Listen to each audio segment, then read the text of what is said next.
Okay, let's focus now on the Champions League. Let's recap a wild match week. It felt like, guys, the Premier League clubs and the big boys across Europe are kind of looking good now for the last 16.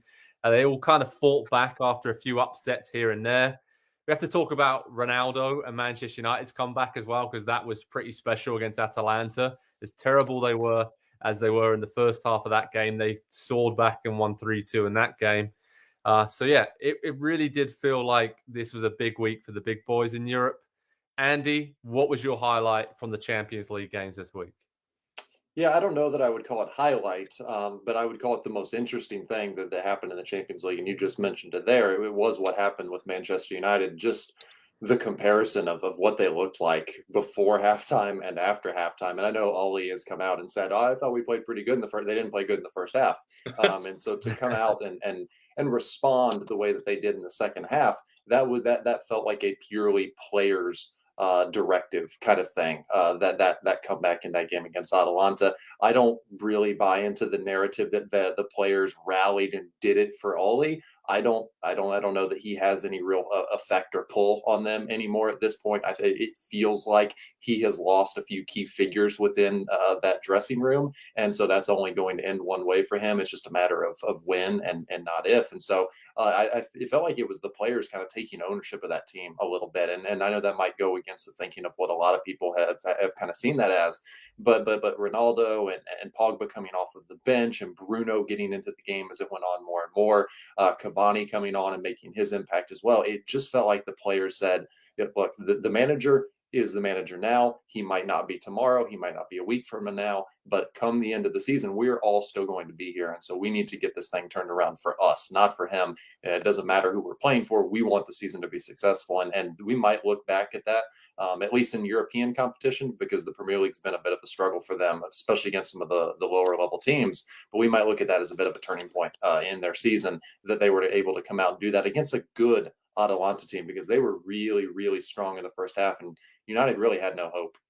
That's true. But Atalanta as well, they got to play them obviously in the return game in Bergamo in a few weeks' time. And they had a lot of injury issues as well. So this is the injury hit Atalanta side. So they're going to cause United a few problems. Kind of almost look back to the De Gea save as well in the second half, how big that was. That was huge.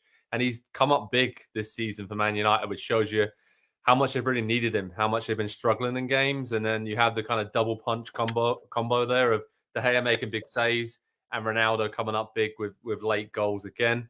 Nick, for you, I mean, to me, when I watched it, it was like I was watching United 20 years ago under Sir Alex, and it could have been Dwight Yorke or Andy Cole burying that header late on, and they always seem to find a way. And I was kind of questioning, were United always been like this? Were they really good back in the day, or did they just always have great players that could pull things out of a hat in moments when they really needed them to most? And it's kind of the nostalgia vibe is really strong with Solskjær. We know that. It just keeps going, right? Every single time he needs something, his team deliver, or he does something really that helps them deliver. So can we make any sense of this, or is this just bizarre and Manchester United and the fact that they can afford some of the best individual talents in the world? I mean, he's a king of misdirection when it comes to that stuff, right? I mean, it feels like it's look away from, us on set pieces. Look away from the fact that we're constantly down. And I wanted to make this point. So first I looked up, because of Steve Bruce, I was on the manager's page of a website. How many games has he met? How many people have managed more games than him? But I drifted to Ole Gunnar Solskjær, because Sir Alex, were they that good? Yes, he took home 2.16 points per match. They were awesome. And you start to go down this list of players, of coaches. The only way you get a lot of points per match, genuinely, unless you're one season of Claudio Ranieri, is to be at one of these gigantic clubs. And I started thinking, Solskjær is at 1.67 points per game. That takes into account a few games with Cardiff, but also his transition tenure. The top of the list is Pep at 2.3, and Sir Alex at 2.1, and Conte 2.1, Klopp 2.1, Mancini 2.0, Jose Mourinho 2.0. And then you look, and Solskjær is right there behind Emery and Pellegrini and Pochettino and even Louis van Gaal in terms of time in the Premier League. And I think, it's a personality-driven club, but they'll have to win a lot for anyone to even look at him the way that people used to try to write off Zinedine Zidane, right? Oh, look at all the talent at Real Madrid. Well, he proved over time that it was going to be title after title after title. He had Ronaldo. They have names here. And Andy and I disagreed a little bit about this before the show, but when you have De Gea and Varane, and Harry Maguire might not be a megastar, but he's good. If they sort out their midfield, which is a huge question, that's a loaded question. Their attack's great. Rashford's very good. Ronaldo is still a finisher. Bruno Fernandes, I thought, was magnificent. I think it's 7 key passes in the first 70 minutes. So I do think talent-wise, they're not far off. They just don't have the manager right now. Yeah, they don't. And that's going to be a reoccurring theme. And when they keep pulling off these wins and these comeback victories, it's almost like the fans enjoy it more. So Solskjær gets more time to do what he's doing, right, Andy? It's just... It's not sustainable, is the thing. Yeah, you exactly. Can't just keep doing this. Yeah, it's difficult to see him after the game because it's not really something that he's done. It wasn't a tactical change. It's just the players finally waking up and showing their quality. So I get what you're saying, Nick. The quality's there. I just don't think there's ever been a plan or a philosophy. You don't turn up to a game really knowing what you're going to get from Manchester United, and it all depends if their players are up for it or on form or pull someone out of the bag that day. So, yeah, Man United, if they can get it together, then maybe they can make a run at the Champions League and in the cup competitions. You know, who knows? Just who knows with them, basically, when you watch them week in, week out. That's my main feeling. Focus on another big team who Man United will be playing this weekend, Liverpool. They had what Jurgen Klopp called a dirty win away at Atletico Madrid, 3-2. We had penalty kicks, VAR drama, overturning some penalties for Atletico Madrid, and obviously Liverpool got one. Klopp and Simeone didn't shake hands at the end. Klopp didn't really like that. Nick, this had everything, right? This game, Atletico were really, really good, and they were missing some players as well. So they've improved, and I think Liverpool, those defensive issues, that's a bit of a problem when they come up against some of the big boys, right? And we've seen Atletico Madrid do it over the course of a tie a number of times with teams, let alone in the group stage. They can beat anybody in any single draw. It's just a matter of can they string together a round after a round after a round. Look, I think Liverpool is a better tournament team than a league team, and they're a good league team. I love what Klopp does. The pressure is a lot if you're not used to facing it, and they press as well as anybody. Salah is magnificent when he's not getting beat up, and he gets beat up less in these games, not against Atletico Madrid. But I actually think Liverpool is a threat to go further in the Champions League than they are in the Premier League. And, you know, Van Dijk was turned inside out by Griezmann. That'll happen. You don't want to pretend that happens to him all the time.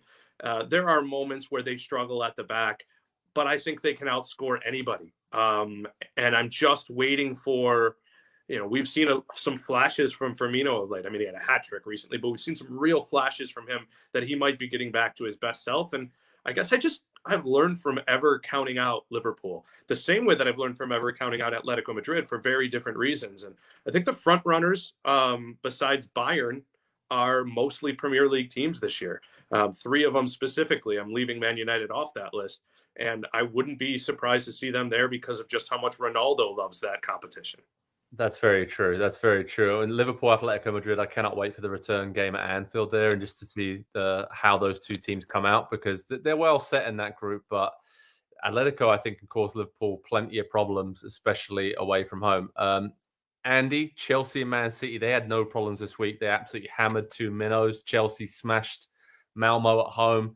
Man City with a dominant win away at Club Brugge, who've been really good so far in the Champions League. I think that underlined the strength and depth those two teams had, right? I mean, the 2 finalists from last season. Do you get the sense that those two will be right up there at the business end of the competition once again?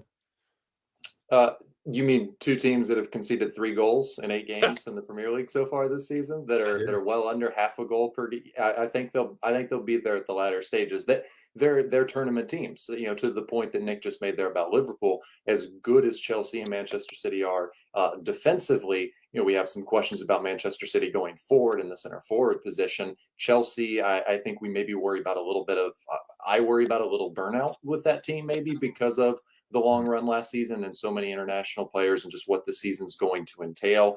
But when you've got those defenses, you will get through the group stage. Obviously, that's minimum expectation. But once you get into the knockouts, if you don't concede goals, it's really hard to get knocked out of these competitions. If you can't find the back of the net in 180 minutes, you probably don't deserve to go through anyway. And so, both of these teams give themselves a chance to beat absolutely any team in the world because they're going to give up at max a goal, if not two. And so I can't wait until we get to the point of the Champions League this season where the Premier League teams can start meeting once again when we get into the quarterfinals and later on, because it feels like we're going to have, Manchester United is the one that you maybe question a little bit, but it seems like they have something about them that will get them there. It feels like we're going to have half of the quarterfinals made up of Premier League teams. And at that point, they can start facing off, and it's going to be it feels like another really, really good deep run into the Champions League this season for the Premier League.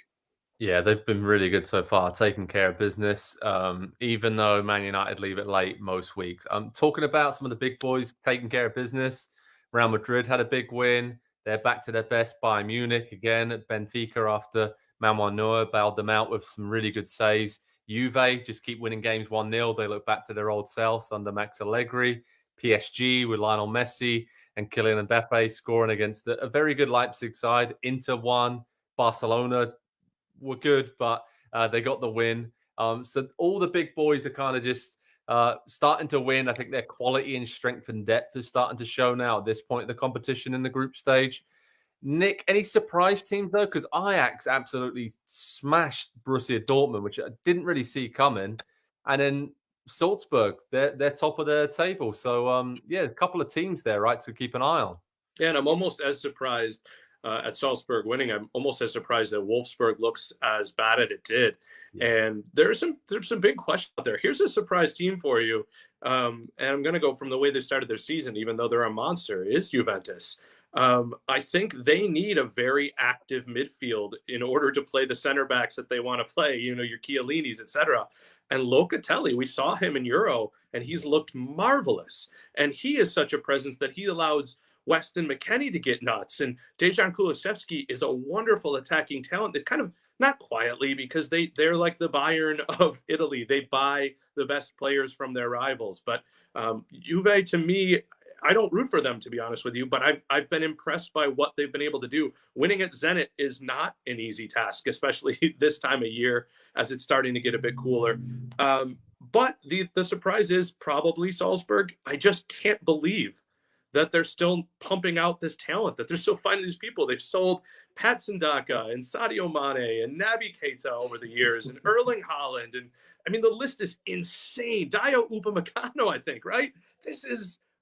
they're just finding these young players and they're building them up. And you always think they're going to run out. And when Jesse Marsch left, it was like, oh, can the new manager take all these new players and keep winning? And boom, here's the next guy, Adeyemi, being linked with Liverpool. So it's unbelievable what they're doing. And the fact that they're winning it says something. Yeah, Adeyemi's been good. Brendan Aronson's been good. Salzburg's definitely a team to watch out for. But yeah, I love Ajax as well, with Anthony as well. Seems to be the new star that's replaced Hakim Ziyech. And yeah, it's excellent. It's great to see some of these smaller teams. They're still big teams in their own country, but they're taking it to the big boys as well. So really fun Champions League week. Let's just keep it rolling over on Pro Soccer Talk on NBCSports.com. We have all the latest Champions League news throughout this season. As we said, the Premier League teams are doing very well. They're looking good. Let's see if they can go far again this season. Hi there, I'm Rebecca Lowe, studio host for NBC's coverage of the Premier League. Don't forget to hit subscribe to watch highlights all season long, and be sure to tune in for Premier League mornings every weekend at 7 a.m. Eastern. And for even more content, head over to Peacock, where we've got live games, original series, and a dedicated round-the-clock Premier League channel featuring studio shows, classic matches, and much more.